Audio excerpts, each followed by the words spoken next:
On this Monday night, a COVID-19 vaccine coming sooner than expected to Canada.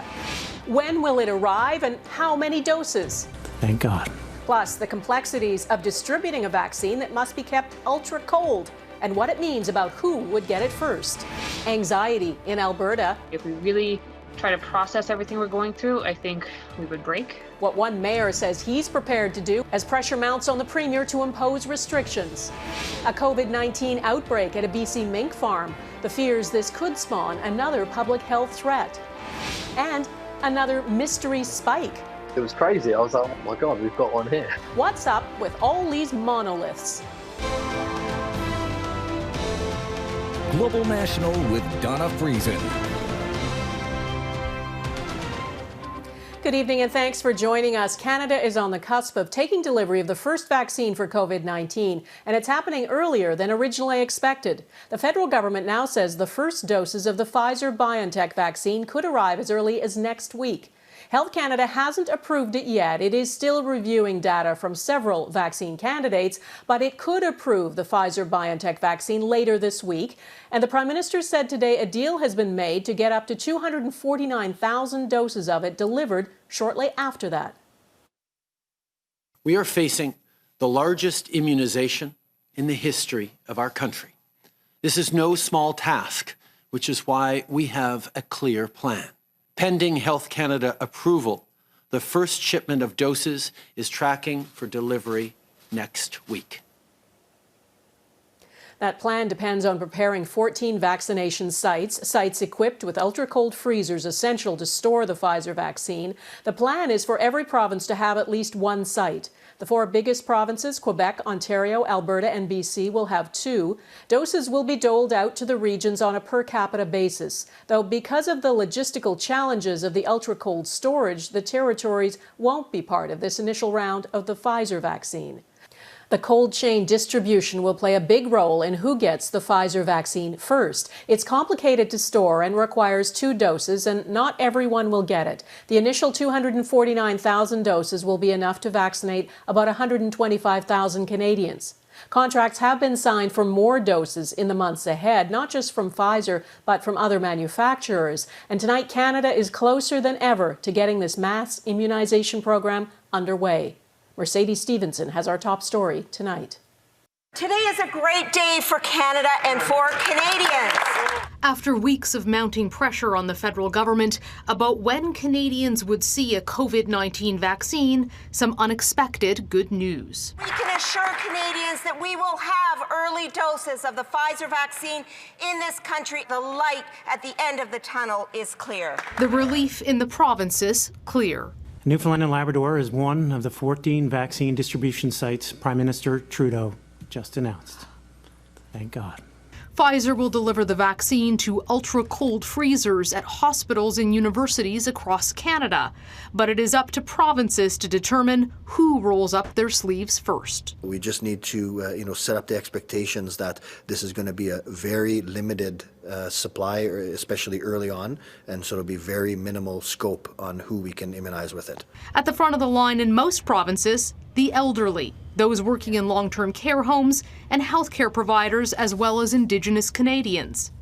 But there could be a hiccup. The Pfizer vaccine is temperature sensitive, and it's not clear whether it must be injected at the same site Pfizer is delivering to, or if it could be transported to long-term care homes and other locations. We're still in discussions with Pfizer to understand whether the doses must be left at that initial place and then people come to where the vaccines are located, or if there is some ability to move the vaccine slightly. For the vulnerable elderly, that might mean waiting for the Moderna vaccine, which the company says could be ready for delivery this month too.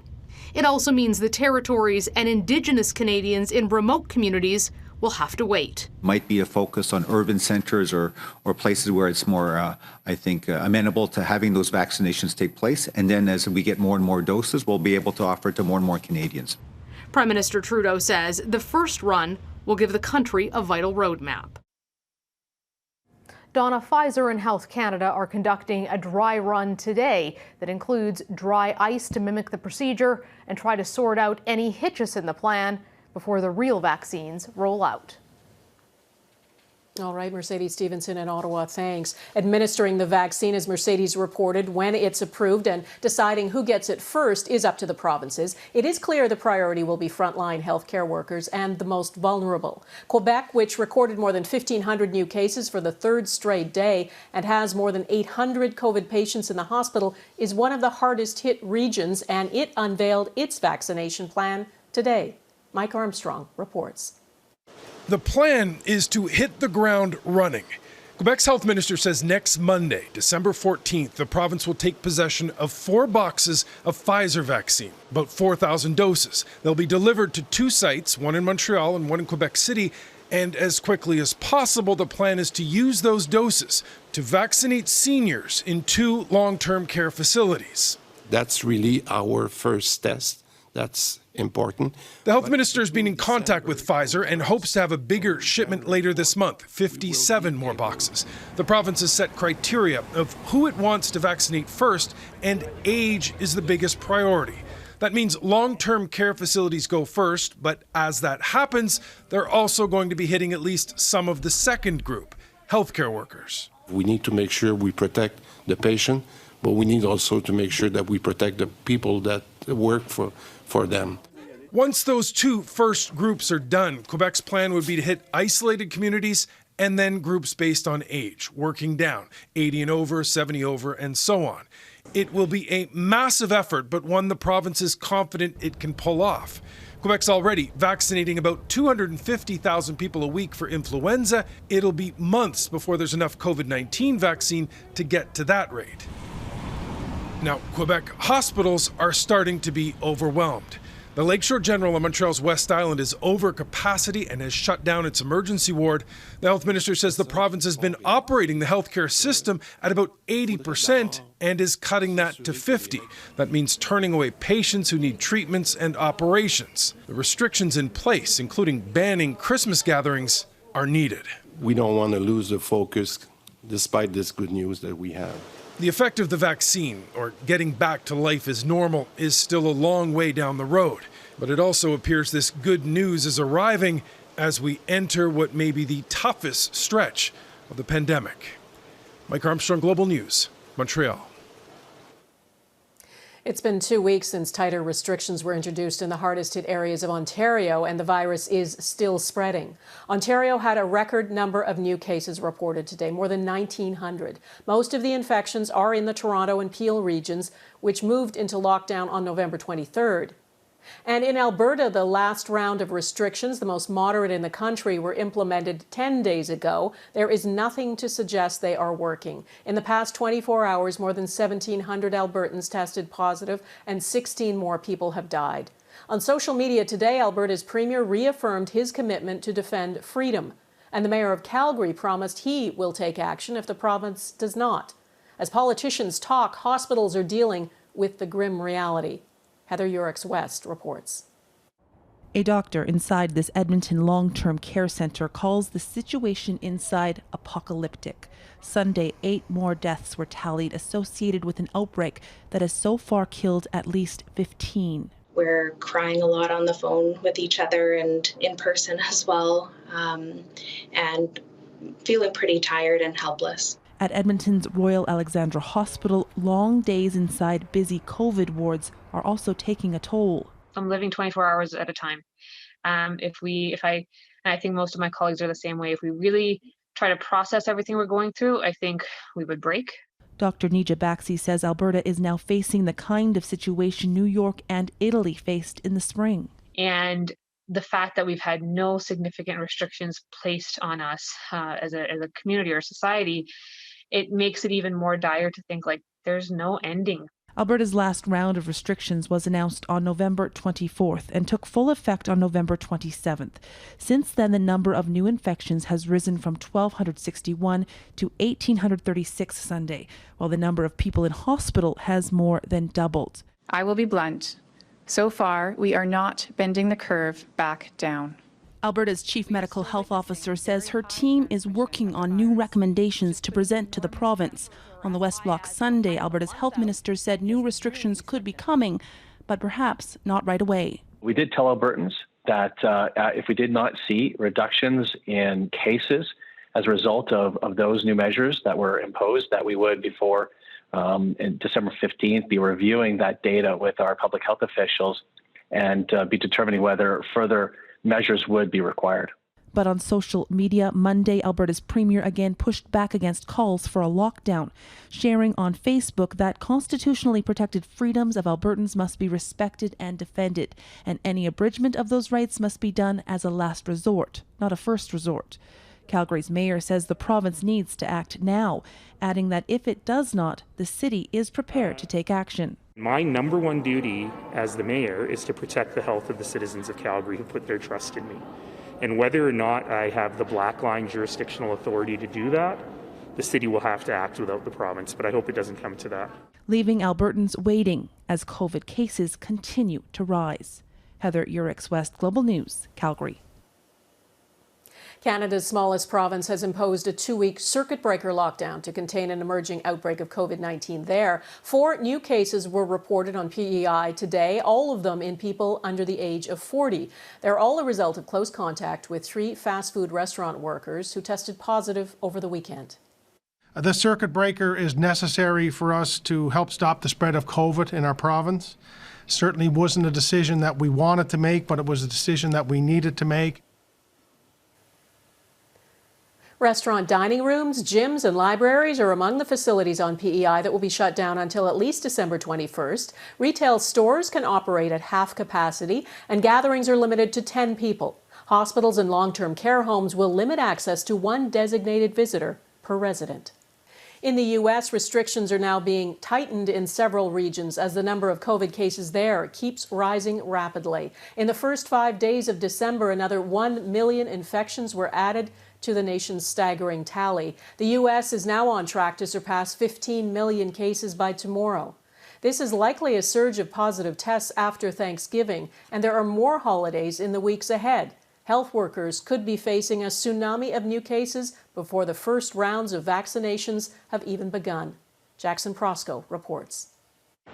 In Reno, Nevada, overwhelmed hospitals have had to start providing treatment outdoors in the parking garage. Never in my wildest nightmares would I ever have thought that we would ever see something that would be killing this many people. Near Boston, a field hospital that originally closed in May is preparing to accept a second round of COVID-19 patients. It requires everyone to do the right thing every day if you're going to stop the spread. Spread that's now so rapid, states are scrambling to bring it under control. California logged more than 30,000 cases on Sunday. The day before, it put 85% of residents under strict new stay-at-home orders that shutter restaurants for a second time. We're a little nervous that we're not going to make it, honestly. There's near universal fear about a lack of hospital capacity. These patients are not going to stop coming in these next few weeks, especially after we feel the effects of Thanksgiving. The worry is that surge will arrive just as people gather again for the holidays. Without substantial mitigation, the middle of January can be a really dark time for us. Yet there's near silence from the White House. On Monday, President Donald Trump spoke only of the positive diagnosis and hospitalization of his personal lawyer, Rudy Giuliani. Rudy's doing well. I just spoke to him. He's doing very well. In recent days, Giuliani has been traveling the country, mostly maskless, as part of the president's efforts to overturn the election. His contact with Arizona lawmakers has forced that state's legislature into recess. The virus is now so pervasive that it will dominate Trump's final 44 days in office by exacting an unimaginable toll on the American people. Jackson Prosco, Global News, Washington. COVID-19 at a Canadian mink farm. Coming up, is a cull coming? What scientists are watching for.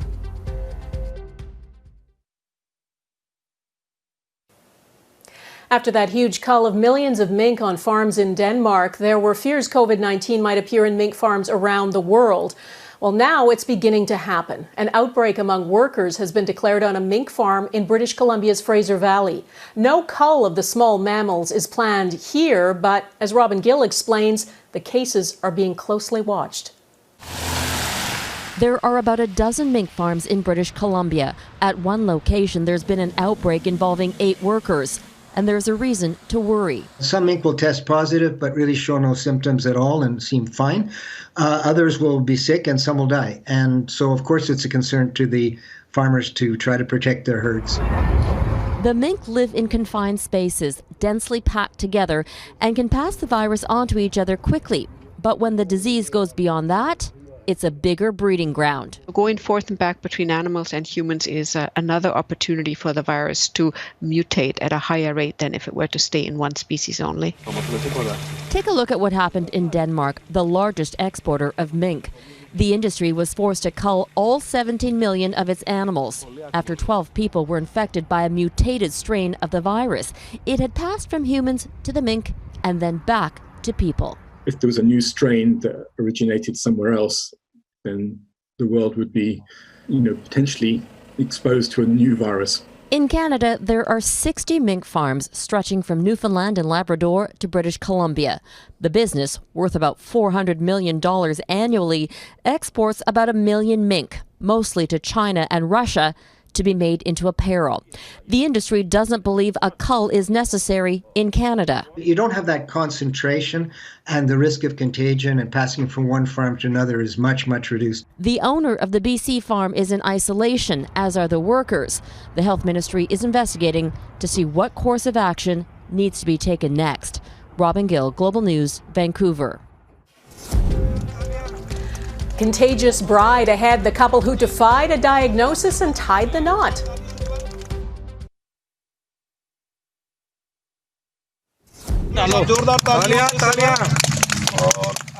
Nothing traditional about this wedding. A couple in India decided to go ahead with the ceremony after the bride tested positive for COVID-19. They dressed in full PPE, wearing face masks and hazmat suits, and it took place in a courtyard at a quarantine center. The only guests were the bride's parents and a priest. In southern India, a region already overwhelmed by COVID-19, a mystery illness has sparked another health crisis. At least one person has died and 200 others are in the hospital. The symptoms range from loss of consciousness to seizures, nausea, and anxiety. It was first detected on Saturday. A team of experts sent by the government is now investigating. Global News has obtained declassified intelligence documents that detail how neo-Nazis and other extremist groups have tried to take advantage of the COVID-19 pandemic by spreading false information and far-right propaganda. A secret national security brief prepared by CSIS outlined attempts to blame the pandemic on Jews, China, immigrants, the government, and societal elites. It also examined the spread of COVID conspiracy theories to attract new followers, raise money, and encourage violence. The report was prepared before the July 2nd incident in Ottawa when a heavily armed man breached the gates outside the Prime Minister's residence with his pickup truck. The suspect, a military reservist from Manitoba, allegedly shared conspiracy theories on social media. You can read more about the declassified report on our website, globalnews.ca/globalnational. Monolith mystery. Up next, the latest spike to appear, apparently, out of nowhere.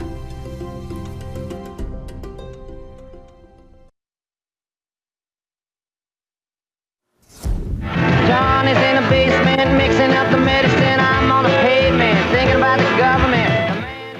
Fans of Bob Dylan think his songs are priceless, but he's just sold the rights to all of them to Universal Music. All 600 songs dating back 60 years. The financial terms weren't disclosed, nor the reason Dylan did it.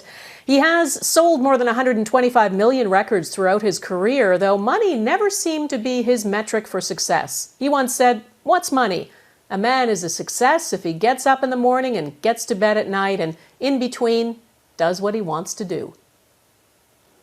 Someone's been busy erecting mysterious metal spikes and provoking intrigue around the world. What started in Utah has now been repeated in multiple places, including England and the Netherlands. And there are some wild theories about who put them there and why. Redmond Shannon on the mystery of the monoliths. Another day, another monolith, this time on the small Isle of Wight in England. It was crazy. I was like, oh my God, we've got one here. Why here? It's so out of the way compared to like America. Peter Hudd was one of the first to come see it early Sunday. Even with my own eyes, it looked like it had been edited in. It was so like surreal looking. It was like a tear in fabric and time. It was just like this portal. Like I said, it's at the bottom of a very stiff cliff, like a very steep drop, and the only way up and down, without having to climb, is this wooden staircase, and it's steep as well. It's on a hell of an incline. It was the same day a similar object appeared in the Netherlands. They're reminiscent of alien-installed monoliths from Arthur C. Clarke's Space Odyssey series, and come after 3 others were discovered in recent weeks. So is it solid? Not solid. The first had been sitting in a remote Utah desert for about 5 years. The safe word is run. Just over a week later, it was mysteriously removed on the same day that this one appeared in Romania, followed by another in California. Christ is king! Christ is king! That was also torn down, only to be quickly reinstalled. There are conflicting claims as to who's behind them and what they all mean. This amateurish version, a cheeky hoax from a candy store owner. So how about this? I wake up Thursday morning and there's a monolith that appears right in front of my shop here in the Strip District. Jumping on board what is most likely a copycat trend and a welcome distraction from all things 2020. Redmond Shannon, Global News, London. We need distractions. That is Global National for this Monday. I'm Donna Friesen. Tonight's Your Canada is this totem pole at Wascana Centre in Regina. BC gave the totem pole to Saskatchewan as a gift back in 1971 to mark BC's 100th anniversary of becoming a province. Please send us your Canada to viewers@globalnational.com. Thanks for watching. Hope to see you here again tomorrow. Take care of yourselves. Bye-bye.